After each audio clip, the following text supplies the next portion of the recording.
ಆತ್ಮೀಯ ಪಾಲಕರೇ, ಪೋಷಕರೇ, challenge coaching classes ಗುಡ್ದೂರು ಈ ನಮ್ಮ ಯೂಟ್ಯೂಬ್ ಕ್ಲಾಸ್ಗೆ ಮತ್ತೊಮ್ಮೆ ತಮ್ಮೆಲ್ಲರಿಗೂ ಪ್ರೀತಿಯ ಸ್ವಾಗತ.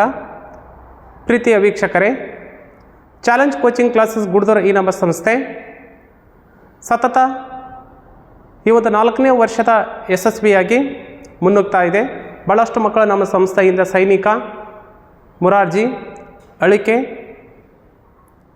ಮುದ್ದೇನಹಳ್ಳಿ ಹಾಗೂ ನವೋದಯ ವಿವಿಧ ವಸತಿ ಶಾಲೆಗೆ ಆಯ್ಕೆಯಾಗಿದ್ದಾರೆ. ಆ ದಿಸೆಯಲ್ಲಿ ನಾವು ಈ ವರ್ಷ ಅಂದರೆ 2026ರಿಂದ ಏಪ್ರಿಲ್ 2ನೇ ತಾರೀಕಿನಿಂದ ನಾವೇನು ಮಾಡ್ತಾಯಿದ್ದೀವಿ, ಬೇಸಿಗೆ ತರಬೇತಿ ಶಿಬಿರವನ್ನು ಪ್ರಾರಂಭ ಮಾಡ್ತಾಯಿದ್ದೀವಿ. ಹಾಗಾಗಿ ತಮ್ಮ ಮಕ್ಕಳು ಸಹ ಈ ಒಂದು ವಿವಿಧ ವಸತಿ ಶಾಲೆಗೆ ಆಯ್ಕೆಯಾಗಿ ಅವರು ಕೂಡ ಒಂದು ಶಿಕ್ಷಣ, ಆ ಒಂದು ಅತ್ಯುತ್ತಮವಾದ ಶಿಕ್ಷಣವನ್ನು ಪಡ್ಕೊಂಡು ಸಮಾಜದಲ್ಲಿ ಒಬ್ಬ ಉತ್ತಮ ನಾಗರಿಕನಾಗಿ ಬದುಕಬೇಕಂದ್ರೆ, ಜೀವನ ಮಾಡಬೇಕಂದ್ರೆ ಇವತ್ತು ಶಿಕ್ಷಣ ಅವಶ್ಯಕ. ಹಾಗಾಗಿ ನಿಮ್ಮ ಮಕ್ಕಳನ್ನು ಸಹ ಒಂದು ಒಳ್ಳೆಯ ತರಬೇತಿ ಸಂಸ್ಥೆಗೆ ಸೇರಿಸ್ಬೇಕಂದ್ರೆ ನಮ್ಮ ಸಂಸ್ಥೆ ಕೂಡ ಅದರಲ್ಲಿ ಒಂದಾಗಿದೆ. ಹಾಗಾಗಿ ಯಾವುದೇ ಪಾಲಕರು ನಮ್ಮ ಮೇಲೆ ವಿಶ್ವಾಸ ಬಿಟ್ಟು ನಿಮ್ಮ ಮಕ್ಕಳನ್ನು ನಮ್ಮ ಸಂಸ್ಥೆಯಲ್ಲಿ ನೀವು ಪ್ರವೇಶವನ್ನು ಪಡ್ಕೊಂಡ್ರೆ ನಾವು ಶಿಕ್ಷಣ ಕೊಡುವುದರಲ್ಲಿ 100ಕ್ಕೆ 100ರಷ್ಟು ನಮ್ಮ ಸಾಮರ್ಥ್ಯವನ್ನು ಸಾಬೀತುಪಡಿಸ್ತೀವಿ. ಅದರಲ್ಲಿ ಯಾವುದೇ ರೀತಿಯಾದ ರಾಜಿ ಇಲ್ಲ. ಹಾಗಾಗಿ ಆತ್ಮೀಯ ಪಾಲಕರೇ, ನಮ್ಮ ಮೇಲೆ ಭರವಸೆ ಇಡಿ. ನಿಮ್ಮ ಮಕ್ಕಳ ಒಂದು ಶಿಕ್ಷಣದ ಕಾಳಜಿ ನಮ್ಮ ಮೇಲೆ, ನಮ್ಮ ಜವಾಬ್ದಾರಿಯನಿಗೆ ವಹಿಸ್ಕೊಳ್ತೀವಿ. ಹಾಗಾಗಿ ಪಾಲಕರು ಆದಷ್ಟು ಬೇಗ ಇಲ್ಲಿ ಕಾಣ್ತಕ್ಕಂಥ ನಂಬರ್ ನೋಟ್ ಮಾಡಿಕೊಂಡು ನಮ್ಮ ಸಂಸ್ಥೆಗೆ ನೀವು ಭೇಟಿ ಕೊಟ್ಟರೆ ನಿಮ್ಮ ಮಕ್ಕಳ ಒಂದು ಪ್ರವೇಶನ ಪಡ್ಕೋಬೋದು. ನಮ್ಮ ಸಂಸ್ಥೆಯಲ್ಲಿ ಸೀಮಿತ ಸೀಟ್ಗಳಿದ್ದಾವೆ. ಆ ಸೀಟ್ ಏನಾದರೂ ಫುಲ್ ಆಯ್ತಪ್ಪ, ತುಂಬಿತಂದರೆ ನಾವು ಮತ್ತೆ ಮಕ್ಕಳನ್ನು ಯಾವುದೇ ಕಾರಣಕ್ಕೂ ನಾವು ಹೆಚ್ಚಿಗೆ ಒಂದು ಪ್ರವೇಶನ ಪಡ್ಕೊಳ್ಳೋದಿಲ್ಲ. ಹಾಗಾಗಿ ಮೊದಲು ಬಂದ ವಿದ್ಯಾರ್ಥಿಗಳಿಗೆ ಪ್ರಥಮ ಆದ್ಯತೆ ಇರುತ್ತೆ. ಆದಷ್ಟು ಬೇಗ ಈ ಪಾಲಕರು ಬೇಗ ತಮ್ಮ ಮಕ್ಕಳ ಪ್ರವೇಶವನ್ನು ಖಚಿತಪಡಿಸ್ಕೋಬೇಕಾಗಿಯ ವಿನಂತಿ. ಅದೇ ದಿಸೆಯಲ್ಲಿ ಇವತ್ತು ನಾವು ಮಕ್ಕಳೇ ಗಣಿತ ವಿಷಯಕ್ಕೆ ಸಂಬಂಧಪಟ್ಟಂತೆ ಕೆಲವೊಂದಿಷ್ಟು ಪ್ರಶ್ನೆಗಳನ್ನು ನಿಮ್ಮ ಮುಂದುಗಡೆ ತೆಗೆದುಕೊಂಡು ಬಂದಿದ್ದೀನಿ. ಇದು ಮುಂದೆ ನಡೀತಕ್ಕಂಥ ಆದರ್ಶ ಆಗಿರ್ಬೋದು, ಅಲ್ಪಸಂಖ್ಯಾತರ ಮುರಾರ್ಜಿ ಆಗಿರ್ಬೋದು, ಈ ಒಂದು ಪ್ರವೇಶ ಶಾಲೆಯ ಪರೀಕ್ಷೆಗಳಿಗೆ ಭಾಳಷ್ಟು ಉಪಯೋಗ ಆಗ್ತಾ ಇದೆ. ಈಗಾಗಲೇ ಮಾರ್ಚ್ 22ನೇ ತಾರೀಕು ನಡೀತಕ್ಕಂಥ ಆದರ್ಶ ವಿದ್ಯಾಲಯ ಪ್ರವೇಶ ಪತ್ರಿಕೆಯ ಒಂದು ಹಾಲ್ ಟಿಕೆಟ್ ಬಿಡುಗಡೆ ಆಗಿದೆ. ಭಾಳಷ್ಟು ಪಾಲಕರು ಇನ್ನೂ ಯಾರ್ಯಾರು ಹಾಲ್ ಟಿಕೆಟನ್ನು ಡೌನ್ಲೋಡ್ ಮಾಡ್ಕೊಂಡಿಲ್ಲ, ಎಲ್ಲ ಪಾಲಕರು ಬೇಗ ತಮ್ಮ ಮಕ್ಕಳ ಒಂದು ಹಾಲ್ ಟಿಕೆಟನ್ನು ಡೌನ್ಲೋಡ್ ಮಾಡಿಕೊಂಡು ತಮ್ಮ ಮಕ್ಕಳ ಪರೀಕ್ಷೆ ಕೇಂದ್ರವನ್ನು ಖಚಿತಪಡಿಸ್ಕೋಬೇಕು. ಹಾಗಾಗಿ ಬನ್ನಿ ಇವತ್ತಿನ ಈ ಒಂದು ತರಗತಿಯಲ್ಲಿ ನೋಡೋಣ. ಮೊದಲನೇ ಪ್ರಶ್ನೆ ಏನಿದೆ ನೋಡಿರಿ. ಮೊದಲನೇ ಪ್ರಶ್ನೆ ಏನಿದೆಪ್ಪ ಅಂದರೆ, ಮೊದಲ 5 ಸ್ವಾಭಾವಿಕ ಸಂಖ್ಯೆಗಳ ಸರಾಸರಿ ಕಂಡುಹಿಡಿಬೇಕಂತ ಹೇಳಿದ್ದಾರೆ. ಮೊದಲ 5 ಸ್ವಾಭಾವಿಕ ಸಂಖ್ಯೆಗಳು ಅಂದರೆ 1ರಿಂದ ಪ್ರಾರಂಭವಾಗಿ ಎಣಿಕೆ ಮಾಡ್ತಕ್ಕಂಥ ಅಂಕಿಗಳೆಲ್ಲಕ್ಕೂ ನಾವೇನಿರ್ತೀವಿ ಸ್ವಾಭಾವಿಕ ಸಂಖ್ಯೆಗಳು ಅಂತ ಕರಿತೀವಿ. ಅಂತಹ ಸಂಖ್ಯೆಗಳು ಮೊದಲ 5 ಸಂಖ್ಯೆಗಳು ಯಾವಪ್ಪ ಅಂದರೆ ಅವುಗಳ ಸರಾಸರಿ ನಾವು ಕಂಡುಹಿಡ್ಕೋಬೇಕು. ಹಾಗಾದರೆ ಮೊದಲ 5 ಸ್ವಾಭಾವಿಕ ಸಂಖ್ಯೆಗಳು ಯಾವ್ಯಾವಪ್ಪ ಅಂದರೆ ನೋಡಿಕೊಳ್ಳೋಣ. ಮೊದಲ 5 ಸ್ವಾಭಾವಿಕ ಸಂಖ್ಯೆಗಳು: 1 ಸ್ವಾಭಾವಿಕ ಸಂಖ್ಯೆ, 2 ಕೂಡ ಸ್ವಾಭಾವಿಕ ಸಂಖ್ಯೆ, 3 ಕೂಡ ಸ್ವಾಭಾವಿಕ ಸಂಖ್ಯೆ, 4 ಮತ್ತು 5 ಅಂದರೆ ಮೊದಲ 5 ಸ್ವಾಭಾವಿಕ ಸಂಖ್ಯೆಗಳು ಕೇಳಿದ್ದಾರೆ ಅವರು. ಮೊದಲ 5 ಸ್ವಾಭಾವಿಕ ಸಂಖ್ಯೆಗಳನ್ನು ಮಾಡ್ಕೊಂಡು ಎಣಿಕೆ ಸಂಖ್ಯೆಗಳೆಲ್ಲ ಸ್ವಾಭಾವಿಕ ಸಂಖ್ಯೆಗಳಾಗಿರ್ತಾವ. ಹಾಗಾದರೆ ಆ ಮೊದಲ 5 ಸ್ವಾಭಾವಿಕ ಸಂಖ್ಯೆಗಳು ನೋಡ್ತಾ ಇದ್ದೀವಿ, ಬರ್ಕೊಂಡಿವಿ. ಅವ್ರು ಏನು ಕೇಳಿದಾರೆ? ಸರಾಸರಿ ಕೇಳಿದಾರೆ. ಸರಾಸರಿ ಕಂಡುಹಿಡಬೇಕಂದ್ರೆ ಪ್ರಾಪ್ತಾಂಕಗಳ ಮೊತ್ತ ಮತ್ತು ಪ್ರಾಪ್ತಾಂಕಗಳ ಸಂಖ್ಯೆ ಸೂತ್ರ ಇದೆ. ಏನಿದು? ಪ್ರಾಪ್ತಾಂಕಗಳ ಮೊತ್ತ ಮತ್ತು ಪ್ರಾಪ್ತಾಂಕಗಳ ಸಂಖ್ಯೆ. ಈ ಸೂತ್ರದ ಅನ್ವಯ ನೀವೇನು ಮಾಡ್ಬೋದು? ಸರಾಸರಿಯನ್ನು ಕಂಡುಹಿಡಿಬೋದು. ಪ್ರಾಪ್ತಾಂಕಗಳ ಮೊತ್ತ ಅಂದರೆ ಏನು ಮಾಡಬೇಕು? ಕೊಟ್ಟಂಥ ಸಂಖ್ಯೆ ಅಂಕಿಗಳನ್ನು ನಾವೇನು ಮಾಡಬೇಕು? ಕೂಡಿಸ್ಕೋಬೇಕು, ಮೊತ್ತ ಮಾಡ್ಕೋಬೇಕು. 1 + 2 + 3 + 4 + ಈಸ್ ಈಕ್ವಲ್ ಟು 2 1 3, 3 3 6, 6 4 10, 10 5 10 5 ನೋಡಿರಿ. 3 2 5, 5 5 10, 10 5 ಎಷ್ಟು? 15. ಏನಿದು? ಮೊತ್ತ, ಪ್ರಾಪ್ತಾಂಕಗಳ ಮೊತ್ತ ಎಷ್ಟು? 15. ಪ್ರಾಪ್ತಾಂಕಗಳ ಸಂಖ್ಯೆ ಎಷ್ಟಿದಾವ? 1 2 3 4 5 ಎಷ್ಟಿದಾವ? ಎಸ್, ಪ್ರಾಪ್ತಾಂಕಗಳ ಸಂಖ್ಯೆ 5. ಪ್ರಾಪ್ತಾಂಕಗಳ ಸಂಖ್ಯೆ 5. ಸರಾಸರಿ ಕಂಡುಹಿಡಿಬೇಕಂತ ಹೇಳಿದಾರ, ಹೌದಿಲ್ಲ? ಪ್ರಾಪ್ತಾಂಕಗಳ ಮೊತ್ತ 15, ಪ್ರಾಪ್ತಾಂಕಗಳ ಸಂಖ್ಯೆ 5. 5 1 5 3. ಸೊ ಛೇದದಲ್ಲಿ 1 ಇಳಿತಂದ್ರೆ ಅದನ್ನು ಬರೆಯೋ ಅವಶ್ಯಕತೆ ಇಲ್ಲ. ಹಾಗಾಗಿ ಅಂಶದಲ್ಲಿ ಏನಿರ್ತೋ ಅದನ್ನೇ ಬರೀಬೇಕು. ಹಾಗಾದರೆ ಸರಾಸರಿ ಎಷ್ಟು ಉಳಿತು? 3. ಆಪ್ಷನಲ್ಲಿ ಇದೆಯಾ? Right. Option number 2 right answer. ಸರಾಸರಿ ಎಷ್ಟು? ಆಪ್ಷನ್ 2ರಲ್ಲಿ ಬರ್ತಕ್ಕಂಥ 3 ಈ ಒಂದು ಮೊದಲ 5 ಸ್ವಾಭಾವಿಕ ಸಂಖ್ಯೆಗಳ ಸರಾಸರಿಯಾಗಿದೆ. ಓಕೆ, ಮುಂದಿನ ಪ್ರಶ್ನೆ ನೋಡೋಣ. ಏನು ಕೊಟ್ಟಿದ್ದಾನೆ ಪ್ರಶ್ನೆನ ಸರಿಯಾಗಿ ನೋಡ್ಕೊರಿ, ಗಮನಿಸ್ರಿ. 1 7 0 ಹೌದಿಲ್ಲ, 8 6 3 ಬಳಸಿ ರಚಿಸಬಹುದಾದ ಅತ್ಯಂತ ಚಿಕ್ಕ ಸಂಖ್ಯೆ ಕೇಳ್ಯಾರ. ಕೊಟ್ಟಂಥ ಅಂಕಿಗಳನ್ನು ಬಳಕೆ ಮಾಡ್ಕೋಬೇಕು, ಒಂದೇ ಬಾರಿ ಬಳಕೆ ಮಾಡ್ಕೋಬೇಕು. ಬಳಕೆ ಮಾಡಿಕೊಂಡು ರಚಿಸಬಹುದಾದ ಅತಿ ಚಿಕ್ಕ ಸಂಖ್ಯೆ ಯಾವುದು ಅಂತ ಕೇಳಿದ್ದಾರೆ. ಚಿಕ್ಕ ಸಂಖ್ಯೆ ಕೇಳಿದಾಗ ನಾವೇನು ಮಾಡಬೇಕು? ಚಿಕ್ಕ ಸಂಖ್ಯೆ ಕೇಳಿದಾಗ ಏರಿಕೆ ಕ್ರಮದಲ್ಲಿ ಬರೀಬೇಕು. ದೊಡ್ಡ ಸಂಖ್ಯೆ ಕೇಳಿದರೆ ಇಳಿಕೆ ಕ್ರಮದಲ್ಲಿ ಬರೀಬೇಕು, ಹೌದಿಲ್ಲ? ಸೊ ಚಿಕ್ಕ ಸಂಖ್ಯೆ ಕೇಳಿದಾಗ ಚಿಕ್ಕ ಸಂಖ್ಯೆ ಈಸ್ ಈಕ್ವಲ್ ಟು, ಇಲ್ಲಿ ಕೊಟ್ಟಂಥ ಅಂಕಿಯಲ್ಲಿ ಅತ್ಯಂತ ಚಿಕ್ಕ ಅಂಕಿ ಯಾವುದಪ್ಪ ಅಂದರೆ 0. ಆದರೆ ಯಾವುದೇ ಕಾರಣಕ್ಕೂ 0 ಮೊದಲು ಬರೆಯುವಂಗಿಲ್ಲ. 0ಕ್ಕಿಂತ ಸ್ವಲ್ಪ ದೊಡ್ಡದು ಯಾವುದಿರುತ್ತೋ ಅದನ್ನು ಮೊದಲು ಬರ್ಕೋಬೇಕು. ಯಾವುದಿದೆಯಪ್ಪ ಅಂದರೆ 1 ಇದೆ. ಸೊ ಹಾಗಾದರೆ 1 ಫಸ್ಟ್ ಬರ್ಕೊಂಡೆ. ನಂತರ ಏನು ಮಾಡಿರಿ? 0 ಬರೀರಿ. ಆಮೇಲೆ 1ಗಿಂತ ದೊಡ್ಡದು ಯಾವುದೈತೆ? ರೈಟ್, 3 ಇದೆ. ಆಮೇಲೆ 6, ಆಮೇಲೆ 7, ಆಮೇಲೆ 8. ಅತ್ಯಂತ ಚಿಕ್ಕ ಸಂಖ್ಯೆ 1,03,678. ಎಲ್ಲಿದೆಯಪ್ಪ? Yes, 1,03,678. Option number 1 right answer.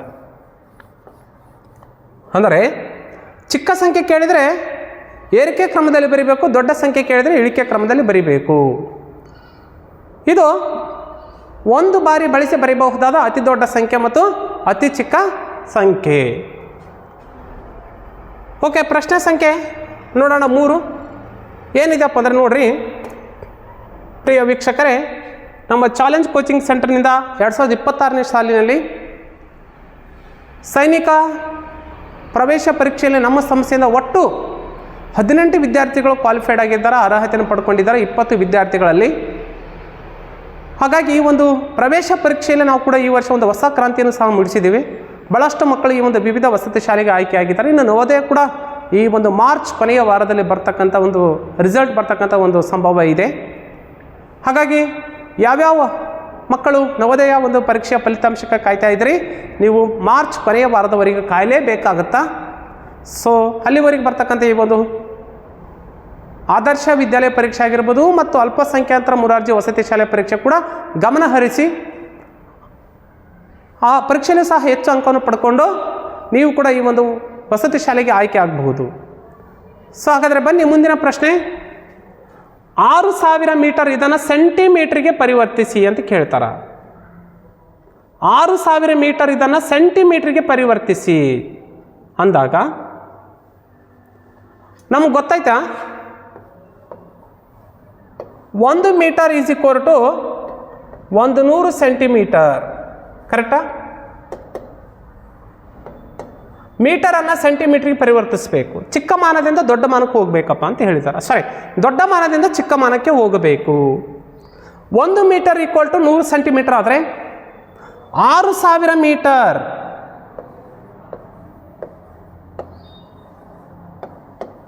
6,000 metre is equal to ಎಷ್ಟು ಸೆಂಟಿಮೀಟರ್ ಅನ್ನೋದು ಪ್ರಶ್ನೆ. ಮೀಟರಿಂದ ಸೆಂಟಿಮೀಟರ್, ದೊಡ್ಡ ಮಾನದಿಂದ ಚಿಕ್ಕ ಮಾನಕ್ಕೆ ಹೋಗಬೇಕಾದ್ರೆ ಏನು ಮಾಡಬೇಕು? ಗುಣಿಸ್ಬೇಕು, ಹೌದಿಲ್ಲ? ಎಸ್, ಹಾಗಾದರೆ ಬನ್ನಿ 6,000 ಇಂಟು 100, ಹೌದಾ? 2 0ಗೆ 2 0, ಇಲ್ಲಿ 3 0 ಇದಾವ, 3 0, 6 1 6. ಹಾಗಾದರೆ ಎಷ್ಟಾಯಿತು ನೋಡಿ? 6 ಲಕ್ಷ ಸೆಂಟಿಮೀಟರ್. ಎಷ್ಟಾಯ್ತು ಹಾಗಾದರೆ? 6000 metre is equal to 6 lakh centimetre ಆಗುತ್ತಾ? ಸರಿಯಾದ ಉತ್ತರ ಎಲ್ಲಿದೆ ನೋಡ್ಕೋಬೇಕು. ಎಸ್, ಆಯ್ಕೆ 1ರಲ್ಲಿದೆ. Option number 1 right answer. Option number 1 right answer. 1 metre is equal to 100 centimetre ಆದರೆ 6000 ಮೀಟರ್ಗೆ ಎಷ್ಟು ಸೆಂಟಿಮೀಟರ್ ಅಂತ ಕೇಳ್ತಾರಪ್ಪ ಅಂದರೆ ಅಲ್ಲಿ 6000 × 100ರಿಂದ ನಾವು ಗುಣಿಸಿದರೆ 6 ಲಕ್ಷ ಸೆಂಟಿಮೀಟರ್ ಆಗುತ್ತಾ? ಓಕೆ, ಮುಂದಿನ ಪ್ರಶ್ನೆ. ಪ್ರಶ್ನೆ ಸಂಖ್ಯೆ 4 ಏನು ಕೇಳಿದಾರಪ್ಪ ಅಂದರೆ ದಶಮಾಂಶದಲ್ಲಿ ಕೊಟ್ಟಿದ್ದಾನೆ ಮತ್ತು ವ್ಯತ್ಯಾಸ ಕೇಳಿದಾನೆ. ವ್ಯತ್ಯಾಸ ಅಂದರೆ ಏನು ಮಾಡಬೇಕು? ಕಳಿಬೇಕು. ಮೊತ್ತ ಅಂದರೆ ಏನು ಮಾಡಬೇಕು? ಕೂಡಿಸಬೇಕು. ಗುಣಲಬ್ಧ ಅಂದರೆ ಗುಣಿಸಬೇಕು, ಭಾಗಲಬ್ಧ ಅಂದರೆ ಭಾಗಿಸಬೇಕು. ಏನು ಕೇಳಿದಾನ ನೋಡ್ರಿ, ವ್ಯತ್ಯಾಸ ಕೇಳಿದಾನೆ. ಏನು? ರೂಪಾಯಿ 128.25 ಮತ್ತು ರೂಪಾಯಿ 63.75 ನಡುವಿನ ವ್ಯತ್ಯಾಸ. ವ್ಯತ್ಯಾಸ ಹೌದಾ? ದೊಡ್ಡ ಸಂಖ್ಯೆಯಲ್ಲಿ ಚಿಕ್ಕ ಸಂಖ್ಯೆ ಕಳೆದು ಬಿಡ್ರಿ. 128.25 ಮೈನಸ್ 63.75 ಕಳೀರಿ.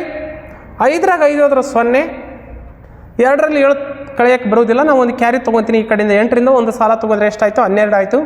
12ರಲ್ಲಿ 7 ಹೋದರೆ ಎಷ್ಟು ಉಳಿತಾ? 5 ಉಳಿತು. 8ರಲ್ಲಿ ಒಂದು ಕ್ಯಾರಿ ತೊಗೊಂಡಾಗ 7 ಉಳಿತು. 7 ಉಳಿತು. 7ರಲ್ಲಿ 3 ಕಳೆದ್ರೆ 4 ಉಳಿತು. ಇಲ್ಲಿ 12ರಲ್ಲಿ 6 ಹೋದ್ರೆ 6 ಉಳಿತು. ಹಾಗಾದ್ರೆ ಎಷ್ಟು ಬಂತು? 64.50 ರೂಪಾಯಿ. ಆಪ್ಷನ್ ಎಲ್ಲೈತಾ? Yes, option number 4 right answer. Option number 4 right answer. ಈ ರೀತಿಯಾಗಿ ಏನು ಮಾಡ್ಬೋದು ನೀವು? ದೊಡ್ಡ ಸಂಖ್ಯೆಯನ್ನು ಮೊದಲು ಬರ್ಕೊಂಡು ಚಿಕ್ಕ ಸಂಖ್ಯೆನ ಕಳಿಬೇಕು. ಚಿಕ್ಕ ಸಂಖ್ಯೆಯಿಂದ ದೊಡ್ಡ ಸಂಖ್ಯೆ ಕಳೆಯಕ್ಕೆ ಬರೋದಿಲ್ಲ.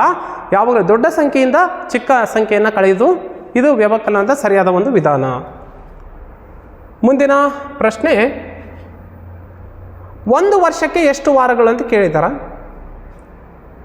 12 ವಾರಗಳು, 24 ವಾರಗಳು, 52 ವಾರಗಳು ಮತ್ತು 36 ವಾರಗಳು. ಎಷ್ಟು ವಾರಗಳಪ್ಪ ಅಂತ ನಿಮಗೆ ಗೊತ್ತಿದೆ. 1 ವಾರಕ್ಕೆ ಎಷ್ಟು ದಿನಗಳಪ್ಪ? 7 ದಿನಗಳು. ಹೌದಿಲ್ಲ? 1 ವಾರಕ್ಕೆ 7 ದಿನ ಅಂದಮೇಲೆ 1 ವರ್ಷಕ್ಕೆ ಎಷ್ಟು ದಿನಗಳು? ಎಷ್ಟು ದಿನಗಳು 1 ವರ್ಷಕ್ಕೆ? ಎಸ್, 365 ದಿನಗಳು. ಎಷ್ಟು ದಿನಗಳು? 365 ದಿನಗಳು.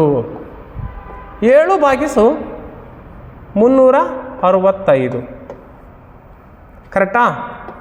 7ರಿಂದ ಭಾಗಿಸಿ. 7 3 21, 7 4 28, 7 5 35. 6ರಲ್ಲಿ 5 ಕಳೆದ್ರೆ 1 ಉಳಿತು. 3ರಲ್ಲಿ 3 ಹೋದ್ರೆ 0, 5 ಇಳಿಸ್ಕೊತೀನಿ. ಕರೆಕ್ಟಾ? 7 2 14. 5ರಲ್ಲಿ 4 ಕಳೆದ್ರೆ 1 ಉಳಿತು. 0ಗೆ 0. ಹಾಗಾದರೆ ಬನ್ನಿ, 52 ವಾರ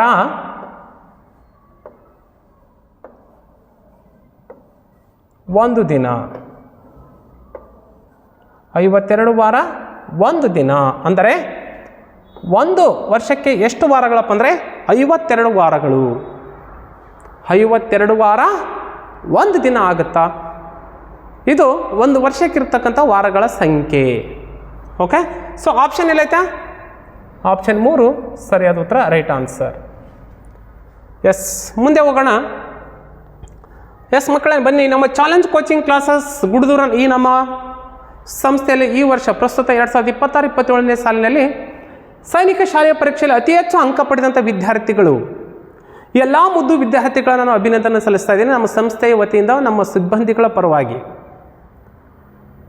ಭಾಳಷ್ಟು ಇನ್ನೂ ಹೆಚ್ಚು ವಿದ್ಯಾರ್ಥಿಗಳು ಸಹ ಈ ನಮ್ಮ ಪರೀಕ್ಷೆಯಲ್ಲಿ ಈ ಒಂದು ಸೈನಿಕ ಪ್ರವೇಶ ಪರೀಕ್ಷೆಯಲ್ಲಿ ಆಯ್ಕೆ ಆಗಲಿ, ಅವರು ಕಂಡಂಥ ಕನಸು ಈಡೇರಲಿ ಅಂತ ಹೇಳ್ತಾ ನಾನು ಈ ಮೂಲಕ ಈ ಒಂದು ಮುದ್ದು ವಿದ್ಯಾರ್ಥಿಗಳಿಗೆ ನಾನು ಶುಭಾಶಯಗಳನ್ನು ತಿಳಿಸ್ತಾ ಇದ್ದೀನಿ. ಅಷ್ಟೇ ಅಲ್ಲದೆ ನಾವು 2025-26ನೇ ಸಾಲಿನಲ್ಲಿ ನಮ್ಮ ಸಂಸ್ಥೆಯಿಂದ ಮೊಟ್ಟ ಮೊದಲ ಬಾರಿಗೆ ಏನಪ್ಪ ಅಂದರೆ ಒಟ್ಟು 4 ವಿದ್ಯಾರ್ಥಿಗಳು ನವೋದಯ ಶಾಲೆಗೆ ಆಯ್ಕೆಯಾಗಿದ್ದರೆ, ನಮ್ಮ 4ನೇ ತರಗತಿ ವಿಭಾಗದಿಂದ ಮೊಟ್ಟ ಮೊದಲ ಬಾರಿಗೆ ಅದ್ವೈತ ಫೌಂಡೇಶನ್ ಸಿಂಧನೂರು ಈ ಒಂದು ಸಂಸ್ಥೆಗೆ ನಮ್ಮ ಸಂಸ್ಥೆಯ ವಿದ್ಯಾರ್ಥಿ ಕೂಡ ಆಯ್ಕೆಯಾಗಿದ್ದಾನೆ. ಆ ಒಂದು ವಿದ್ಯಾರ್ಥಿಗೂ ಸಹ ಇವತ್ತು ಆ ಒಂದು ಸಂಸ್ಥೆಯಲ್ಲಿ ಅಧ್ಯಯನವನ್ನು ಮಾಡ್ತಾ ಇದ್ದಾನೆ. ಈ ಒಂದು ವಿದ್ಯಾರ್ಥಿಗೂ ಕೂಡ ನಮ್ಮ ಸಂಸ್ಥೆಯ ವತಿಯಿಂದ ತುಂಬ ಅಭಿನಂದನೆಗಳು. ಹಾಗಾಗಿ ಮಕ್ಕಳು, ನೀವು ಕೂಡ ಬೇರೆ ಬೇರೆ ವಿವಿಧ ವಸತಿ ಶಾಲೆಗೆ ಆಯ್ಕೆ ಆಗಬೇಕಾದ್ರೆ ನಮ್ಮ ಸಂಸ್ಥೆಯಲ್ಲಿ ಕಾಂಟ್ಯಾಕ್ಟ್ ಮಾಡಿ ನೀವು ನಿಮ್ಮ ಪ್ರವೇಶವನ್ನು ಖಚಿತಪಡಿಸ್ಕೊಳ್ಳಿ, ನಿಮ್ಮ ಸೀಟನ್ನು ರಿಸರ್ವ್ ಮಾಡಿ ಆದಷ್ಟು ಬೇಗ ನಿಮ್ಮ ಒಂದು ಕಲಿಕೆಯಲ್ಲಿ ತೊಡಗಿಕೊಳ್ಳಿ. ನಮ್ಮ ಸಂಸ್ಥೆಯಲ್ಲಿ ಬೇಸಿಗೆ ತರಬೇತಿ ಶಿಬಿರದ ಒಂದು ತರಗತಿಗಳು ಏಪ್ರಿಲ್ 2ರಿಂದ ಪ್ರಾರಂಭ ಆಗ್ತಿದ್ದಾವೆ. ಈಗಾಗಲೇ ಪ್ರವೇಶಗಳು ಪ್ರಾರಂಭ ಆಗಿದ್ದಾವೆ. ಆಸಕ್ತ ಇರತಕ್ಕಂಥ ಪಾಲಕರು, ಪೋಷಕರು ಇಲ್ಲಿ ಕಾಣ್ತಕ್ಕಂಥ ನಂಬರ್ 8216507018 ಅಥವಾ 9449704442 ಈ ನಂಬರ್ಗೆ ನೀವು ಫೋನ್ ಕರೆ ಮಾಡುವುದರ ಮುಖಾಂತರ ನಿಮ್ಮ ಮಕ್ಕಳ ಒಂದು ಪ್ರವೇಶವನ್ನು ಖಚಿತಪಡಿಸ್ಕೋಬಹುದು. ಅತಿ ಕಡಿಮೆ ಒಂದು ಫೀಸಲ್ಲಿ ಉನ್ನತ ಗುಣಮಟ್ಟದ ಒಂದು ಶಿಕ್ಷಣವು ನಿಮ್ಮದಾಗಿಸಿಕೊಳ್ಳಿ. ನಿಮ್ಮ ಮಕ್ಕಳ ಒಂದು ಉಜ್ವಲ ಭವಿಷ್ಯಕ್ಕಾಗಿ ನಾವು ಯಾವಾಗಲೂ ಉತ್ತಮ ಶಿಕ್ಷಣ ನೀಡುವುದರಲ್ಲಿ ಮುಂಚೂಣಿಯಲ್ಲಿ ಇರ್ತೀವಿ ಅಂತ ಹೇಳ್ತಾ, ಮತ್ತೆ ಆತ್ಮೀಯ ಪಾಲಕರೇ, ಮುಂದಿನ ತರಗತಿಯಲ್ಲಿ ನಾನು ಮತ್ತೆ ಭೇಟಿ ಆಗ್ತೀನಿ. ಅಲ್ಲಿವರೆಗೂ ಧನ್ಯವಾದಗಳು.